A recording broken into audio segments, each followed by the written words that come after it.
Constitution of India 22 important part.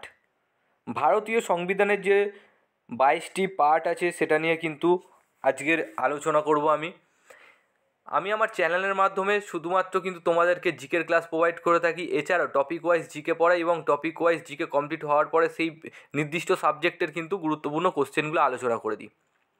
Bengali GK competitive YouTube চ্যানেলের তরফ থেকে বন্ধুরা তোমাদের সকলকে স্বাগত জানাই।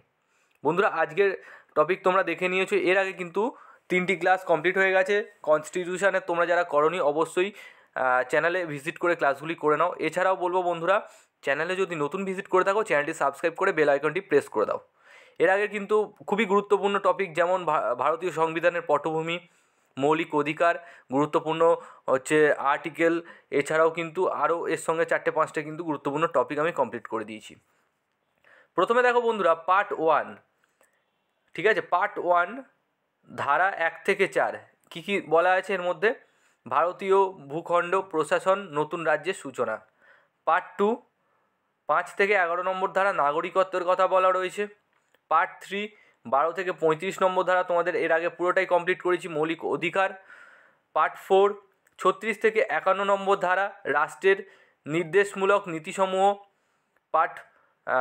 তারপরে দেখো বন্ধুরা, পার্ট 4A 31 ধারা মৌলিক কর্তব্য, খুবই গুরুত্বপূর্ণ বন্ধুরা।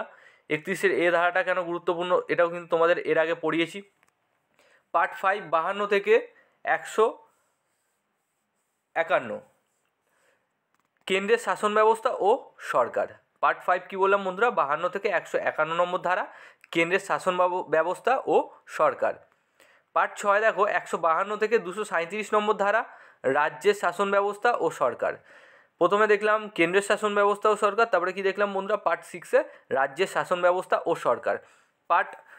তারপরে পার্ট 7-এ দেখো বন্ধুরা 238 ধারা কি বলা আছে? সপ্তম সংবিধান সংশোধন 1956 সালের মাধ্যমে এটি বাতিল করা হয়েছে। সপ্তম সংবিধান সংশোধনে 1956 সালে কিন্তু এটি বাতিল করা হয়েছে। পার্ট 8-এ কী বলা আছে? 239 থেকে 241 নম্বর ধারা কেন্দ্রশাসিত অঞ্চলের প্রশাসনিক ব্যবস্থা। পার্ট 9 242 থেকে 243 নম্বর ধারা সপ্তম সংবিধান সংশোধনের মাধ্যমে এটি বাতিল করা হয়েছে। বন্ধুরা, পার্ট 9 আর হচ্ছে পার্ট হচ্ছে যেটা বললাম একটু আগে 238 নম্বর ধারা তোমরা দেখতে পাচ্ছ, ঠিক আছে। এখানে কিন্তু টপিকগুলো কিন্তু এর ভেতরে কিছু আলাদা আলাদা কিন্তু আছে। তারপরে দেখো পার্ট হচ্ছে 9A 242P থেকে 243ZG ধারা পৌরসভার কথা বলা রয়েছে। তোমাদেরকে যেগুলো বলবো ইম্পর্টেন্ট ওগুলো কিন্তু অবশ্যই মার্ক করে নেবে।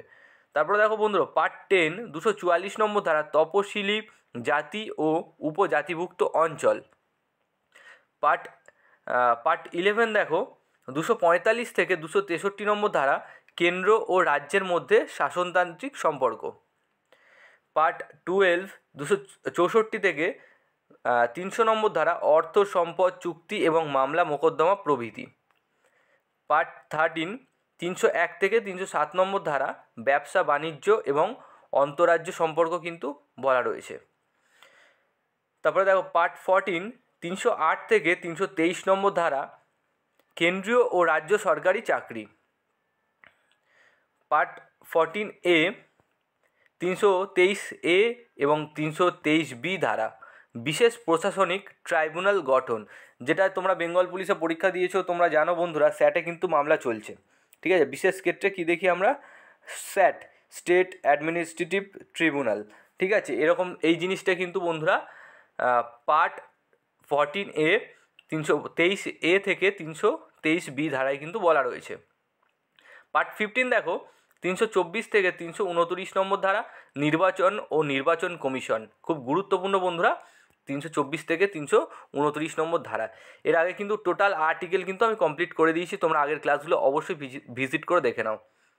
তারপরে দেখো পার্ট 16 330 থেকে 342 নম্বর ধারা তপশিলি জাতি ও উপজাতিদের জন্য ইঙ্গো ভারতীয় জন্য বিশেষ ব্যবস্থা, যেটাকে বলে ইংলো ইন্ডিয়ান অ্যাংলো ইন্ডিয়ান যেটাকে বলে।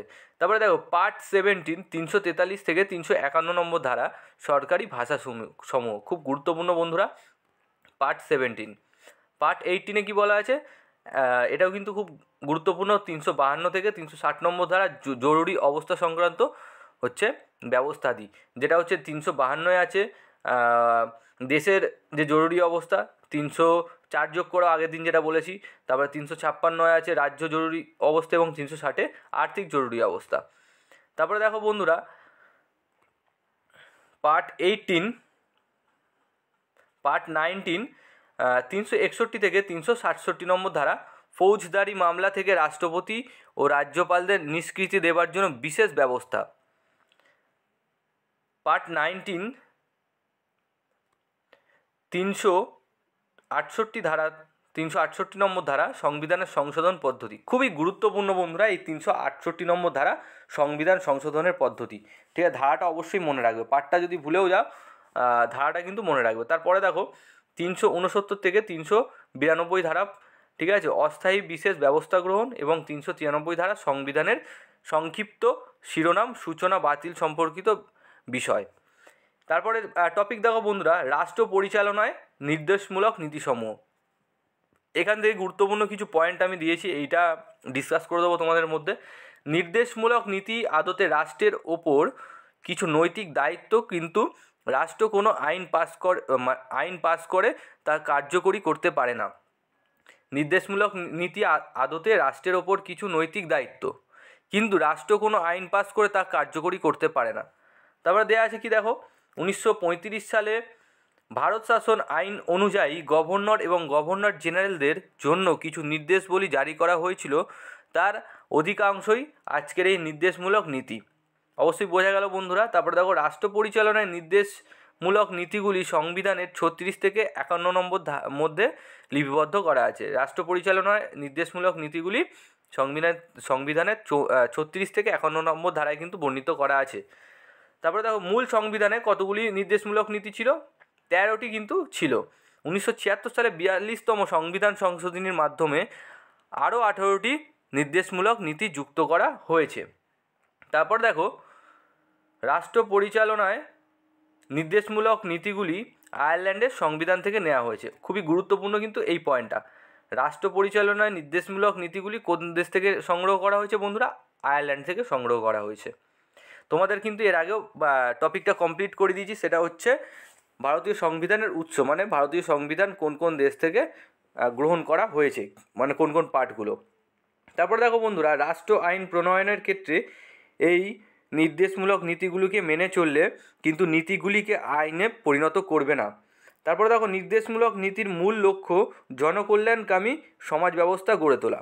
এবার বলি আজকে কিন্তু 4 নম্বর ক্লাস ছিল, এর আগের দিন কী কী ক্লাস হয়েছে সেগুলো তোমাদেরকে দেখিয়ে দিচ্ছি, যারা করোনি অবশ্যই কিন্তু ক্লাসগুলি করো। দেখতে পাচ্ছ টোটাল কিন্তু গুরুত্বপূর্ণ আর্টিকেলগুলো আমি করিয়ে দিয়েছি। হ্যাঁ, যেমন এখানে দেওয়া আছে সংবিধানের মোট 450টি কিন্তু আর্টিকেল আছে, তার মধ্যে গুরুত্বপূর্ণ যেগুলো সেগুলোই করেছি তোমাদের পরীক্ষায় আসার মতো। অবশ্যই কিন্তু এই ক্লাসগুলি তোমরা করো। তারপরে দেখো বন্ধুরা মৌলিক অধিকারের টোটালটাই কিন্তু দিয়ে দিয়েছি, সেটাও ক্লাসটা কমপ্লিট হয়ে গেছে। তারপরে ভারতীয় সংবিধানের বিভিন্ন উৎস এটাও কমপ্লিট হয়েছে, গণপরিষদ কমপ্লিট হয়েছে। তারপরে দেখে নাও বন্ধুরা ভারতীয় সংবিধানের পটভূমি কমপ্লিট হয়েছে। এছাড়াও বন্ধুরা এর পরের দিন থেকে কিন্তু প্রায় গুরুত্বপূর্ণ 200টার কাছাকাছি 193টা কোশ্চেন কাল থেকে শুরু হবে বন্ধুরা। এই 193টা কোশ্চেন নামে কিন্তু এর মধ্যে কিন্তু আরও গুরুত্বপূর্ণ, মানে 193টা আছে মোটামুটি বলতে পারো তোমরা এখান থেকে প্রায় 250টার প্লাস কিন্তু গুরুত্বপূর্ণ কোশ্চেন তোমরা পেয়ে যাবে। অবশ্যই বন্ধুরা চ্যানেলটা সাবস্ক্রাইব করে দাও। এছাড়াও বলবো বন্ধুরা অবশ্যই ক্লাসগুলি শেয়ার করো। খুবই প্রত্যেকটা ক্লাস তোমরা যদি অ্যাটেন্ড করো বুঝতে পারবে কতটা গুরুত্বপূর্ণ তোমাদের আপকামিং কনস্টেবল এবং লেডি কনস্টেবল এবং এক্সাইজ মেন পরীক্ষার জন্য। তোমাদের মাথায় রাখতে হবে বন্ধুরা ওয়েস্ট বেঙ্গল পুলিশ কনস্টেবল এবং লেডি কনস্টেবলে কিন্তু 50 নম্বর জিকে আছে, সেখান থেকে কিন্তু তোমরা যদি আমাদের ক্লাসটা করো অবশ্যই আমি তোমাদেরকে বলছি 30 থেকে 35 একদম চোখ বন্ধ করে পেয়ে যাবে। এবং প্রত্যেকদিন সকালের যে কারেন্ট অ্যাফেয়ার্স ওটা যদি কমপ্লিট করো তাহলে কিন্তু 40 নম্বর একদম বাঁধা তোমরা পাবে। যাই হোক বন্ধুরা, জয় হিন্দ, জয় ভারত।